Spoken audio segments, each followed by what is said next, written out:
Doctor Shazia, I will come straight to you. जब पाकिस्तान ने illegal और वैसे भी जो रेफ्यूजीज़ यहाँ पे मौजूद हैं पाकिस्तान में और अफ़गानी हैं उनको यहाँ से निकालने का फ़ैसला किया था, तो पूरी दुनिया में एक कोहराम मच गया था और पाकिस्तान को कहा गया कि जी this is against the conventions that you have signed with United Nations and all that. अभी दुनिया का सिनेरियो बिल्कुल चेंज हुआ है। जो सलूक इवन जो रेजिडेंट्स हैं यूएस के उनके साथ और जो न्यूट्रलाइज सिटीजन्स हैं उनके साथ जो खुद यूएस गवर्नमेंट कर रही है और उनको कभी मॉन्स्टर कहती है, कभी ज़ॉम्बीज़ कहती है, उसके बाद रूल बेस्ड ऑर्डर तो कहीं एग्जिस्ट नहीं करता। कोई पाकिस्तान को नहीं कह सकता कि हम अपनी नेशनल सिक्योरिटी के लिए क्या करें क्या ना करें। और इसमें एक दूसरी डायमेंशन ऐड हुई है ईरान की, जिसने अभी मैसिवली डिपोर्ट करना शुरू किया है अफ़गान रेफ्यूजीज़ को। सो एक कंसेंसस इस रीजन में ये डेवलप हो रहा है कि अफ़गानिस्तान में टेररिज्म हार्बर कर रहा है। तो रशिया ने ये जो एक्सेप्ट किया है, फर्स्ट कंट्री बन गया इनफैक्ट जिसने तालिबान गवर्नमेंट को एंडोर्समेंट दी है, लेजिटिमेसी दी है। इसके बाद कौन सी ऐसी पॉलिसी हो सकती है कि अफ़गान गवर्नमेंट को मजबूर किया जाए कि या तो आप इंगेजमेंट के रास्ते पे चलें, ये बिल्कुल वही सिनेरियो जो इंडिया वाला है कि कोई एक साइड पिक करें।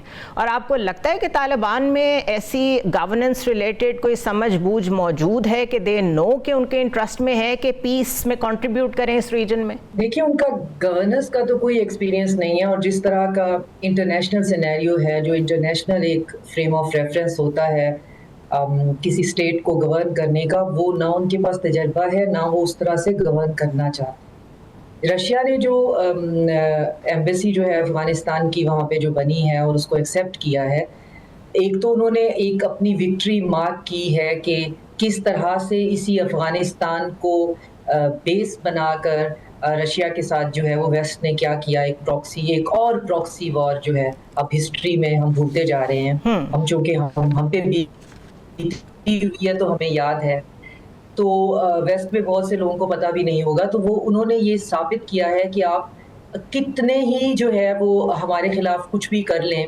अल्टीमेटली जो हमारे स्ट्रेटेजिक गोल्स होते हैं वो हमने अचीव कर ही लेने होते हैं। जैसे कि ईरान, अफगानिस्तान, ये हमारी स्ट्रेटेजिक जो है वो अंडरबेली है, सॉफ्ट अंडरबेली। इस पे आपका कब्जा कितने दिन आपने कर लिया, कितने साल कर लिया, अल्टीमेटली देखें हम वहाँ हैं और वो हमारे पास हैं। अब मसला ये है कि अफ़गानिस्तान की बात करते हुए ये बहुत दुखे दिल के साथ कहना पड़ता है कि अफ़गानिस्तान का जो इकोनॉमिक मॉडल है वो कहीं ना कहीं कोलाइड कर गया है टेररिज्म के साथ। और इसमें भी जो वहाँ पे जो वॉर अगेंस्ट टेररिज्म थी, ये तरीके और ये मोडस ऑपरेंडी भी वही लेकर आए थे, जिसमें ड्रग्स की स्मगलिंग से लेकर दूसरी स्मगलिंग है, ह्यूमन ट्रैफिकिंग है और प्लस जो है वो पेड असैसिनेशन है या टेररिस्ट के वैसे अटैक्स हैं।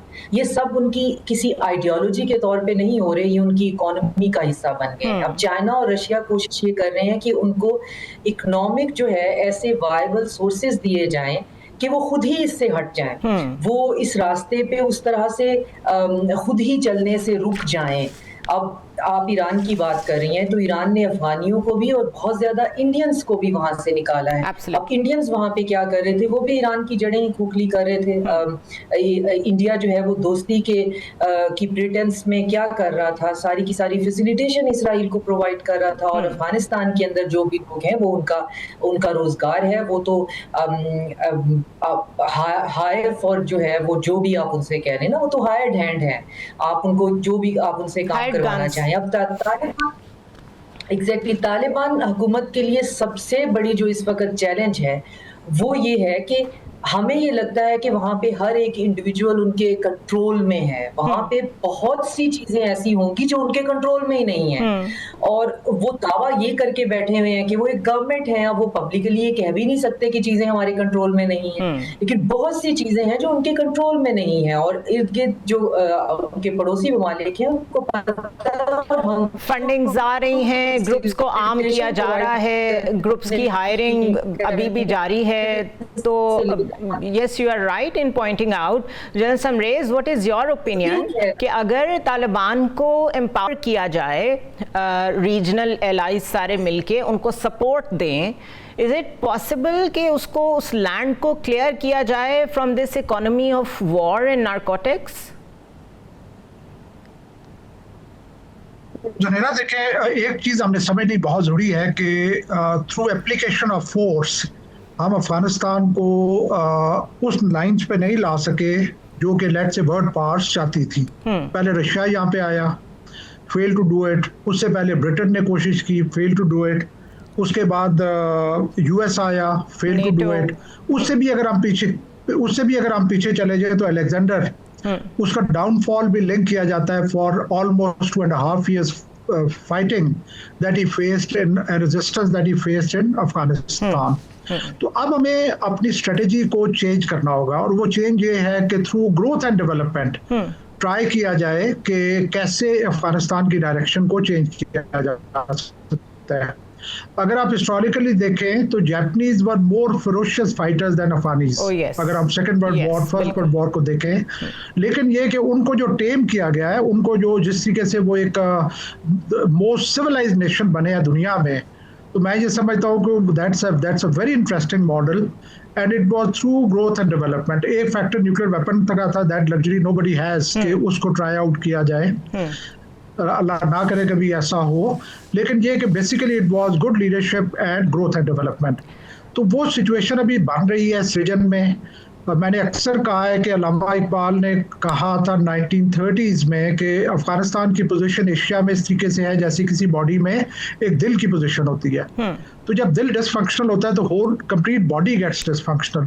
तो जैसा आपने कहा है कि रीजनल कंट्रीज, जिनमें मैंने अपने थीसिस में ये आइडिया दिया था गोल्डन रिंग ऑफ सिक्योरिटी, जिसमें रशिया है, चाइना है, Pakistan, Iran and Turkey, if they join hands to bring stability in Afghanistan, तो मैं समझता हूँ कि ये मुमकिन है और ये हो सकता है। लेकिन इसके साथ हमें एक थोड़ी सी पेशेंस डिस्प्ले करनी होगी और थोड़ी सी रियलाइजेशन होनी चाहिए कि एक कंट्री जो 200 साल से डिस्टर्ब्ड है, और पर्टिकुलरली 1979 से ऑनवर्ड्स उसने वर्चुअल और परपेचुअल कॉन्फ्लिक्ट, बिल्कुल वॉट ऑन है, वहाँ पे ये एक्सपेक्ट करना कि they will start functioning like Sweden और नॉर्वे ओवरनाइट, ऐसा नहीं हो सकता। वहाँ पे वेरी इंटरेस्टिंग पॉइंट।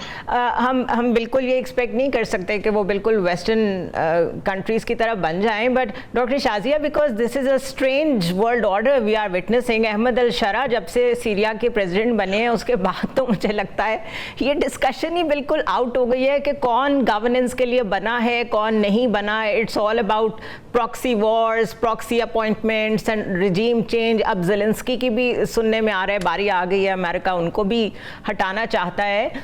तो कीपिंग दैट इन व्यू, ये बड़ी स्ट्रेटेजिक इंटेलिजेंस नहीं है कि जो ग्लोबल साउथ है उसने इंगेज करना शुरू कर दिया है अफगानिस्तान के साथ, but at the same time क्या तालिबान थोड़े से सेल्फिश होकर सोच सकते हैं कि इस वक्त अगर उन्होंने अपनी गवर्नेंस और अपनी ताकत जो उन्होंने 20 साल जंग के बाद हासिल की है उसको कंटिन्यू करना है, तो पुराना रवैया छोड़ना होगा? Is that possible?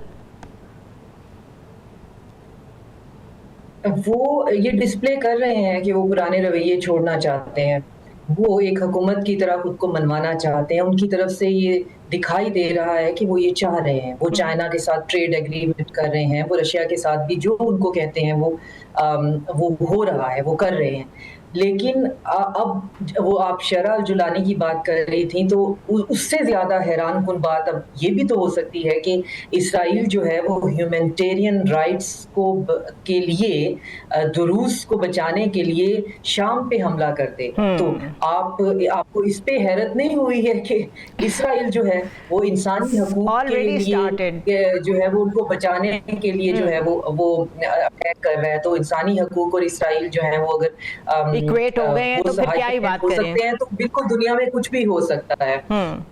तालिबान का सबसे बड़ा इशू जो है वो उनकी इकोनॉमी है, और उनकी इकोनॉमी को स्ट्रॉन्ग करने के लिए तालिबान को कुछ ड्रास्टिक किस्म के डिसीजन लेने होंगे, जिसमें वक्ती तौर पे किसी भी किस्म की इस तरह की फंडिंग जो है, जो कि एक बहुत ज़्यादा सपोर्टिव एलिमेंट तो है, चाहे वो इंडिया से आ रही है, चाहे वो वेस्ट से आ रही है, चाहे वो हमारी फॉल्ट लाइन एक्सप्लॉइट करने के लिए है, चाहे वो ईरान के अंदर इंसर्जेंसीज करने के लिए, चाहे वो उज़्बेकिस्तान और ताजिकिस्तान में घुसने के लिए और फिर वहाँ से आगे रशिया की तरफ जो है वहाँ पे टेररिस्ट प्रोवाइड करने के लिए।